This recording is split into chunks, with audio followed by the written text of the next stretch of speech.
Gracias por continuar con nosotros, por estar aquí cumpliendo esta cita que tenemos con el país, con Colombia, en esta oportunidad, por supuesto, con la tierra, con nuestras raíces. Mi invitado de hoy es indígena del pueblo Nasa, a quien lo acompañan títulos como el ser psicólogo, vocero de la Minga Indígena Social y Cultural y actual director de la Unidad de Restitución de Tierras.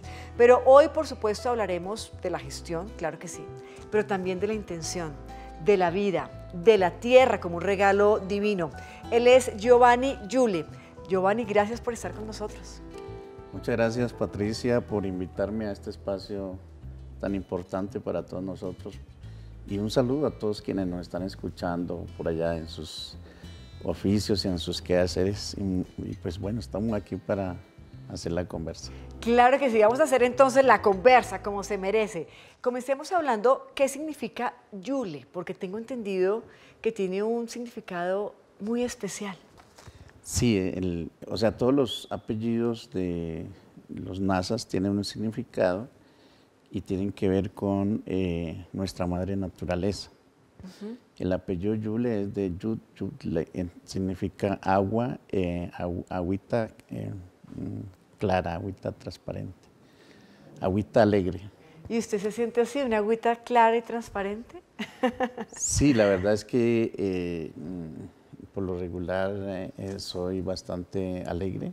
Esa posibilidad de tener ese carisma me permite congeniar con todos. Claro, y sobre todo más en estos momentos cuando está al frente de una unidad tan importante para el país, para la reconciliación de Colombia y por supuesto para seguir abonando en ese camino de paz total que quiere el gobierno nacional. Pero antes de hablar, por supuesto, de la unidad de restitución de tierras y de su gestión, hablemos de usted. Porque usted es un hombre que, bien lo dice él, nació en Campo Alegre, ¿no? En el resguardo indígena Huellas de Caloto, en el norte de Cauca. Mucha gente quizá no conoce un resguardo indígena, no ha tenido la posibilidad de sentarse a hablar con las indígenas mientras ellas tejen. ¿Cómo es un resguardo indígena para todas las personas que nos están viendo y escuchando en Colombia? Un resguardo es el espacio de vida de todos los seres vivos y allí es donde está la interpretación de nuestra cosmovisión, en el sentido de que somos hijos de nuestra madre tierra. Pero allí hay un gobierno interno, cómo funcionan. Haga de cuenta que usted le está hablando a un niño de 8 o 10 años y le está contando realmente cómo es la vida en un resguardo. Bueno, ya la vida, digámoslo, política, social y económica es una vida donde normal, todas las personas, los niños, los jóvenes, los mayores, mujeres y hombres que pues somos del pueblo Nasa y de todos los pueblos indígenas, tenemos una autoridad indígena, que nuestras autoridades son las que por supuesto gobiernan el ejercicio territorial de nuestro territorio, desarrollan toda la parte política, social, organizativa. ¿Quién los escoge? ¿Quién los elige? Se eligen en asamblea, toda la comunidad se reúne en la gran asamblea y los elige periódicamente. Por lo regular siempre es 1 año, 2 años.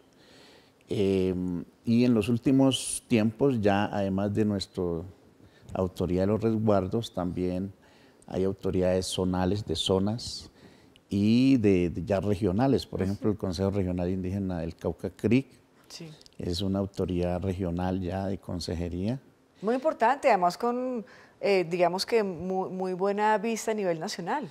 Sí, ha sido, por supuesto, una de las organizaciones más históricas, más luchadoras, y ha sido la organización que nos ha permitido a nosotros crecer, aprender, y que nos ha permitido a nosotros también ver otra forma de entender la vida. Por eso, desde los pueblos indígenas tenemos mucho que decirle, no solamente a la sociedad colombiana, sino a todos los seres humanos, en el sentido de cómo nos corresponde a nosotros cuidar y proteger nuestra madre tierra y también ser capaces de convivir armónicamente como sociedad colombiana. Sí, lo ha dicho muy bien, porque no solamente es decir, sino también escuchar, ¿no? Creo que es una conversación y un diálogo nacional en donde no solamente se dice, sino también se escucha. Pero hablemos de su niñez, hablemos de su abuela, una abuela que era sanadora, sabia. ¿Qué tanto de ella tiene usted? Sí, tanto mi abuela como mi abuelo eran mayores. Mi abuelo era sabedor espiritual y él tenía pues la posibilidad de comunicarse con nuestros espíritus, con nuestra madre tierra, y él era pues como el que atendía a la gente que se enfermaba en la comunidad, pero también nos daba la orientación frente al respeto a los valores con nuestro territorio y también los valores familiares, porque mis abuelos y mis padres han sido muy católicos y ellos han llevado mucho pues los valores del respeto, de la unidad, de la fraternidad, del amor, del Qué cariño, lindo. de la ternura. Y en esos valores nos formamos nosotros como familia y también como comunidad, porque esa es la orientación del pueblo, de los pueblos indígenas. Debemos de transitar desde un ejercicio de un proyecto de muerte que desafortunadamente ha trasladado nuestros territorios hacia un proyecto de vida que nos permita a nosotros buscar el equilibrio y la armonía de la sociedad colombiana. Claro, y que la gente, y que nos respetemos los unos a los otros en nuestra diferencia y que nos entendamos y nos conozcamos. Ahí vemos de fondo una mochila del pueblo Nasa, bellísima. Hoy en día están muy de moda las mochilas y lo vemos en las ciudades, la gente, ¿no? Usa las mochilas, que eso es muy bonito porque hace parte como de esas artesanías colombianas, con denominación incluso de origen algunas. Eh, ¿Qué trae la mochila de sabiduría ancestral? ¿Qué se teje?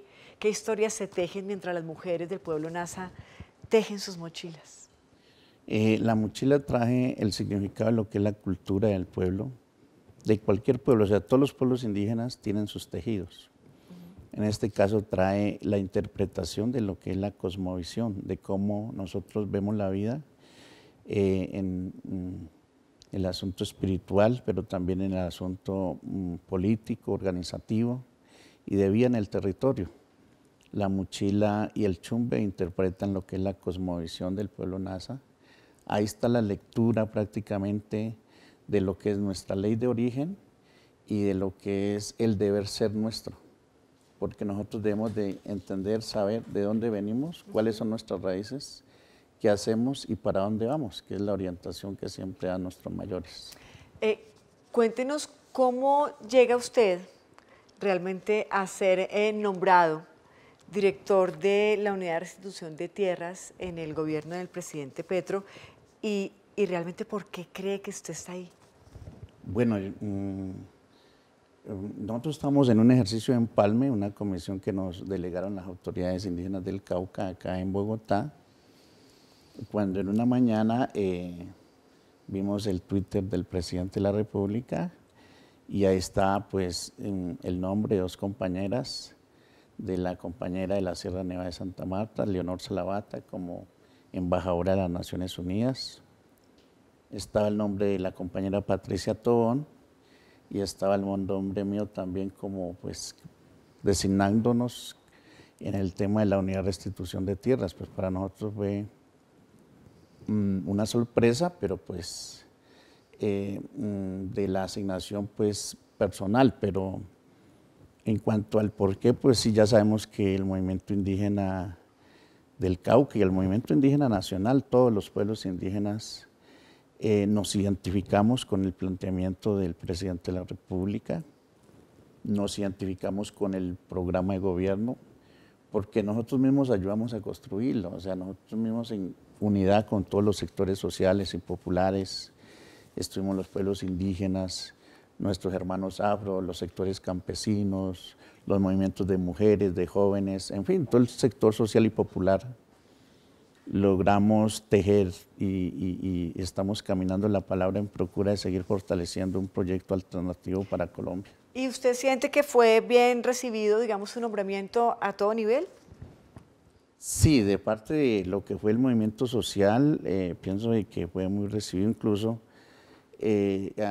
aunque las decisiones nuestras siempre se toman en espacios colectivos nuestros, esta fue una decisión más del presidente, pero de todas maneras luego las autoridades me respaldaron, o sea, nos respaldaron a nosotros y se vieron representadas, por supuesto, y y en los sectores sociales y populares el movimiento social acogió nuestros nombres y todavía nos sigue respaldando. Cuando voy a los territorios, la gente deposita mucha confianza y sobre todo deposita mucha esperanza en nosotros.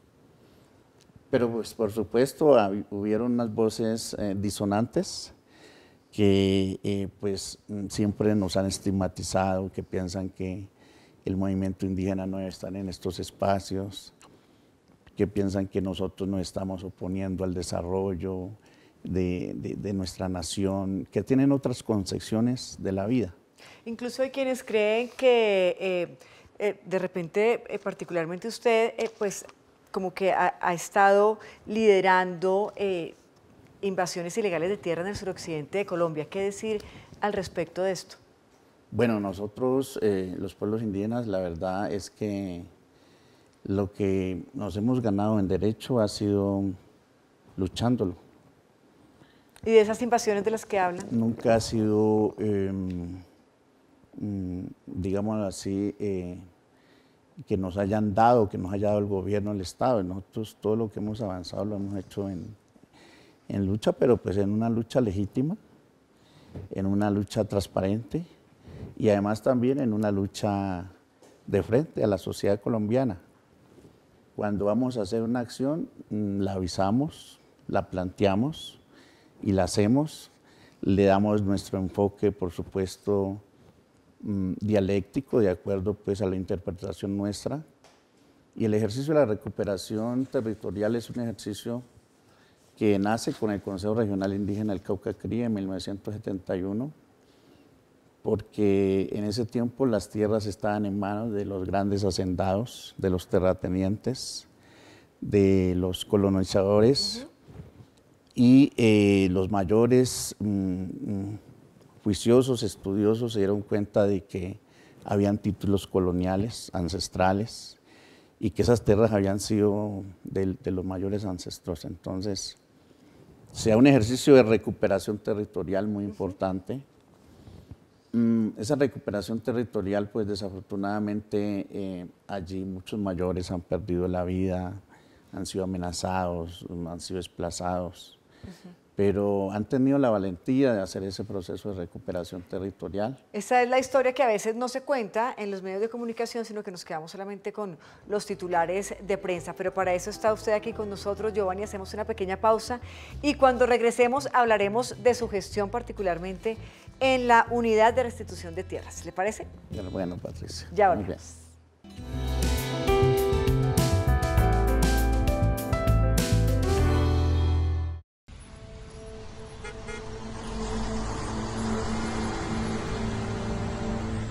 Ajá, abuelito, porque tú siempre tienes las manos tan ásperas. Siempre que veas unas manos así, vas a saber que es alguien que ha trabajado toda su vida con ellas. Y un día, cuando veas tus manos así, te vas a sentir tan orgullosa como yo. Las tierras vuelven a quienes las han trabajado con sus manos. Por eso el Gobierno del Cambio las está entregando y formalizando, avanzando en la reforma agraria. Así cultivamos a Colombia como la potencia mundial de la vida. Gobierno de Colombia.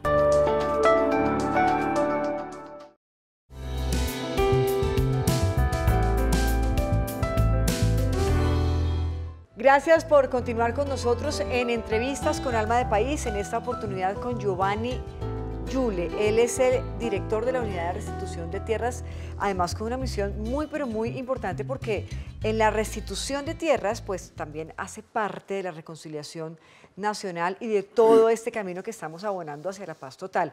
Giovanni, usted prácticamente toda la vida ha ocupado cargos de representación indígena, lo decíamos incluso al comienzo de nuestra entrevista y más adelante seguramente hablaremos de la minga, que en muchas ocasiones usted ha liderado. Pero, ¿con qué se encuentra cuando llega a la unidad y realmente cuál es la importancia de esta institución dentro de todo este contexto nacional?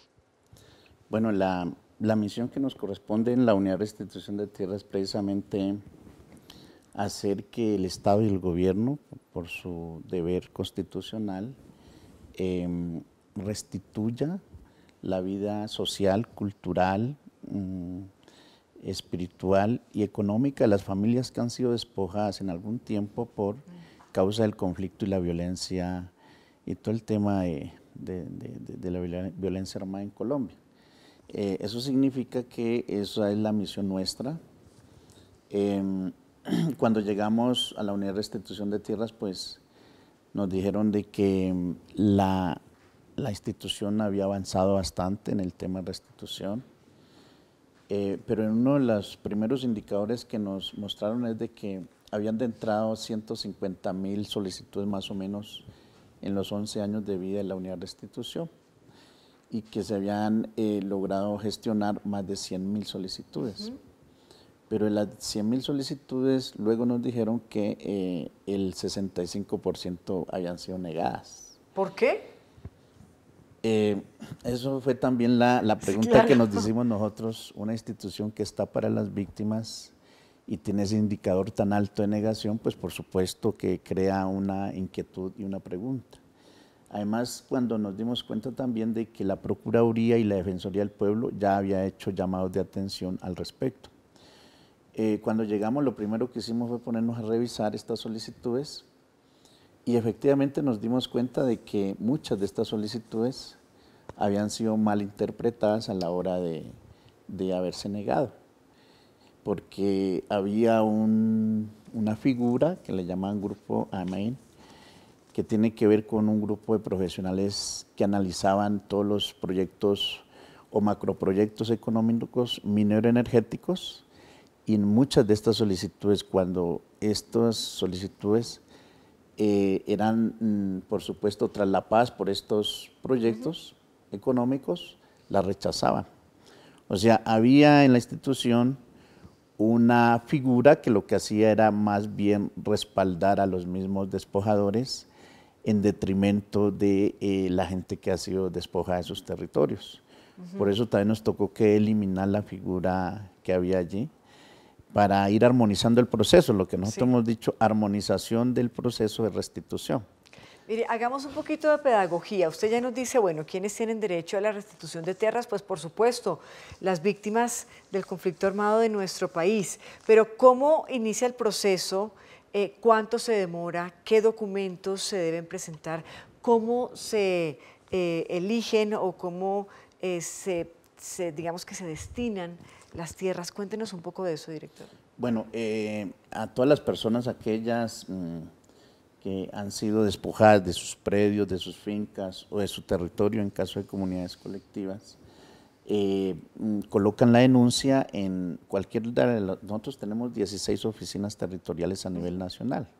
Colocan la denuncia ahí y ya nos corresponde a nosotros, de acuerdo a la denuncia, pues hacer todos los estudios pertinentes para acumular lo que diríamos el acervo probatorio, hacer los estudios de topografía, caracterización de la población, mirar todo el proceso histórico, hacer la línea del tiempo de cómo ha transcurrido la situación del problema que allí se plantea.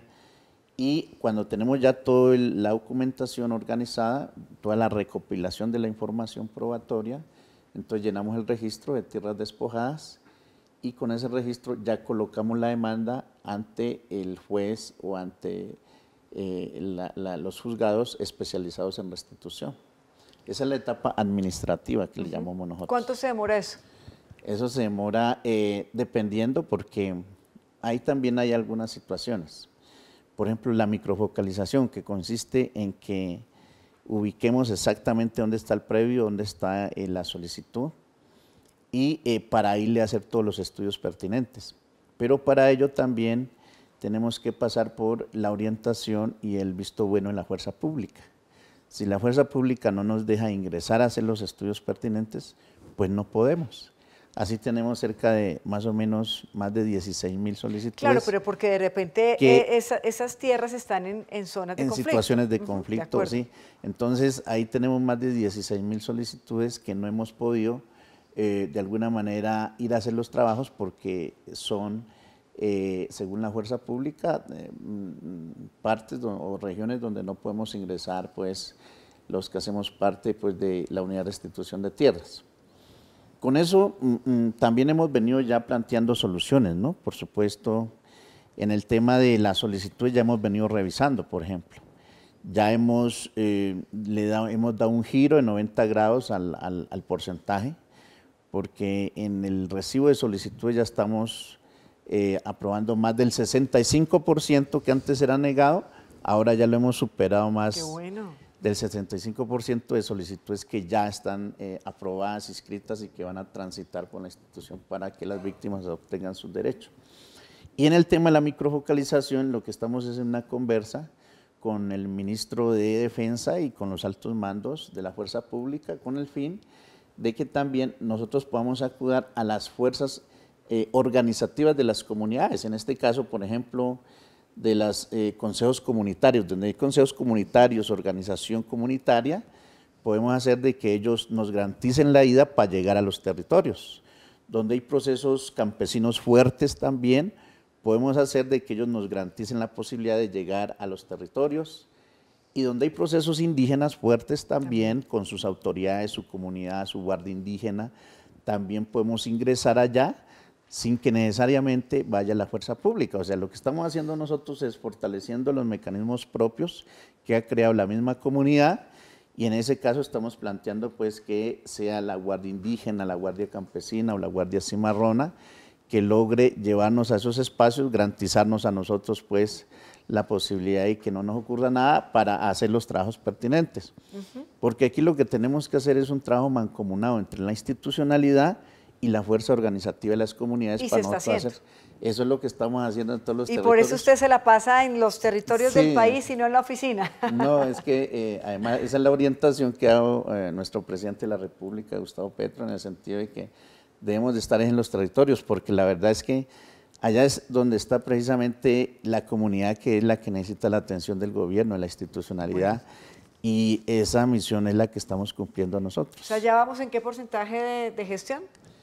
Ya vamos en cuanto a lo que tiene que ver con el tema de las solicitudes, ya hemos, el 65% que antes era negado, ya hemos superado el 65% de solicitudes ya recibidas y aprobadas. Eso es O sea que es un indicador que ya logramos darle la vuelta. Es un gran indicador y es una gran esperanza lo que está haciendo usted en la Unidad de Restitución de Tierras.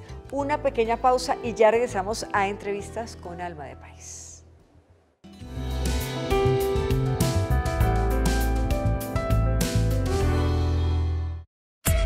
Las noticias como son, la información de primera mano, las voces de sus protagonistas.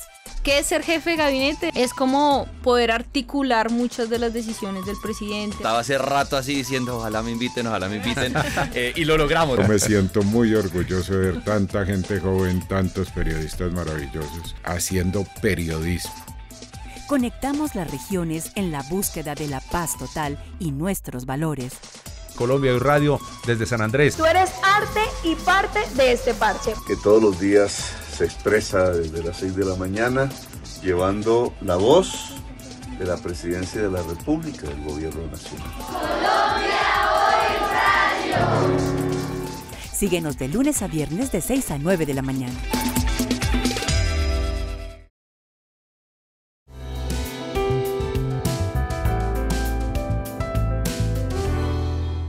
Gracias por seguir con nosotros en esta conversación cercana, amable y esperanzadora, Giovanni Yule, porque sí que necesita el país realmente su tierra, sí que necesitan los campesinos, los indígenas que realmente puedan volver a su tierra y estar tranquilos. ¿Qué porcentaje realmente de las personas que están recibiendo como positiva su reclamación vuelven a lugares realmente que les correspondía o a lugares que de repente puedan ser sustitutos de esas tierras? Bueno, mira, cuando, digamos, se nos dijo que había más o menos en la avanzada, en lo que tiene que ver ya con, como yo te dije, hay una etapa administrativa, una etapa judicial y una etapa de posfallo.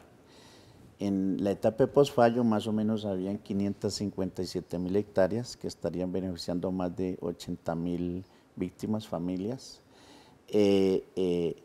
Pero cuando ahora nos hemos visto a revisar toda la información y el panorama, el universo que es del despojo territorial en Colombia sobrepasa el 14 millones de hectáreas. Eso significa que no hemos avanzado ni con el 5% de lo que es el deber del Estado y el gobierno. Y lo preocupante es que tenemos 9 años, porque acuérdate que la ley 1448 se prorrogó otros 10 años, pero ya pasó un año, tenemos 9 años, y en estos 9 años tenemos que darle cumplimiento a las víctimas y por supuesto a la sociedad colombiana, porque aquí se trata de cómo nos reconciliamos entre todos para avanzar en un ejercicio de luego tener una armonía en la sociedad para avanzar hacia la paz total. Y este ejercicio de la restitución es una reparación que estamos haciendo a aquellas víctimas, estamos sanando las heridas que nos ha dejado el conflicto y la violencia. Entonces nos damos cuenta de que hay una tarea bastante grande todavía, que nosotros tenemos que hacer unas transformaciones internas en la institución para poder avanzar consecuentemente con la solicitud que están haciendo las víctimas hoy en estos momentos históricos de esta nueva época, de esta nueva era, porque consideramos que cuando se eligió al presidente de la República, Gustavo Petro, comenzamos una nueva era en Colombia, que es precisamente mirar cómo somos capaces todos los colombianos, no solamente el gobierno, todos los colombianos y colombianas, en transitar hacia un ejercicio de reconciliación para lograr la paz total. No, y sobre todo usted, Giovanni, que ha vivido en su propia piel la situación, por ejemplo, de los indígenas en nuestro país y por supuesto ha visto de cerca también cómo viven los campesinos y lo que sufren y lo que padecen y todo lo que tiene que ver precisamente con el despojo de tierras. Así que tiene una misión y una responsabilidad muy grande porque usted lo vive y lo siente en su piel y esto le genera una solidaridad con las víctimas del conflicto armado. ¿Qué es para usted la tierra? Para nosotros la tierra es nuestra madre tierra. Cuando se nos despoja del territorio, estamos condenados a morir sistemáticamente y silenciosamente. Porque no solamente para nosotros, para los hermanos campesinos, para los hermanos afro, que hemos siempre vivido en el campo, en la tierra, cuando se nos despoja prácticamente están cometiendo un homicidio, un etnocidio que silenciosamente lo vamos haciendo porque es el desarraigo de lo que somos. Nosotros somos parte de nuestra madre tierra, en consecuencia, sin ella no podemos vivir. Ese es un concepto cultural, no solamente de los pueblos indígenas, pero también es un concepto de vida. Claro. Pero no solamente es una responsabilidad de los pueblos indígenas, de los campesinos, de las comunidades afro, es una responsabilidad de la humanidad. Si nosotros los seres humanos no volvemos a entender de que en realidad es el territorio, es la naturaleza que nos da el aire que respiramos, que nos da el alimento que nosotros comemos, que nos da la sabiduría que nosotros tenemos, que nos da la posibilidad de nosotros respirar. O sea, la madre tierra es la que nos permite a nosotros la vida en este universo. En consecuencia, si no la cuidamos, si no la protegemos, paulatinamente y sistemáticamente vamos a ir a un etnocidio de los humanos. En conclusión, director, si no hay restitución, no hay reconciliación. Hemos dicho que el primer paso que tenemos que dar nosotros es precisamente reparar a las víctimas, porque si reparamos a las víctimas, sanamos la herida. Y si sanamos la herida, podemos hacer el ejercicio de la reconciliación. O sea, allí ya nosotros debemos de perdonar a quienes hemos hecho daño, pero también debemos de, a quienes nos piden perdón, perdonar, porque estamos en esta nueva era, en esta nueva época, y eso nos permite a nosotros transitar hacia el ejercicio de volvernos a encontrar con confianza, fortalecer el amor, la ternura, la fraternidad, la solidaridad, fortalecer todos esos sentimientos que nos hacen ver a nosotros como hermanos, como compañeros, como compañeras, porque ese es el camino que debemos transitar en esta nueva época para lograr la paz total en Colombia. Pues muy bonito mensaje, ahí le salió el psicólogo Giovanni que lleva adentro. Muchas gracias por estar con nosotros, no la tiene fácil, pero le deseamos todos los éxitos del mundo porque realmente, insisto, si no hay restitución es imposible la reconciliación. Gracias por estar con nosotros. Muchas gracias, Patricia, y con toda seguridad de corazón vamos a seguir restituyendo el territorio para armonizar la vida de los colombianos. Es Giovanni Yule, él es el director de la Unidad de Restitución de Tierras en nuestro país. Ustedes estaban en Entrevistas con Alma de País. Hasta pronto.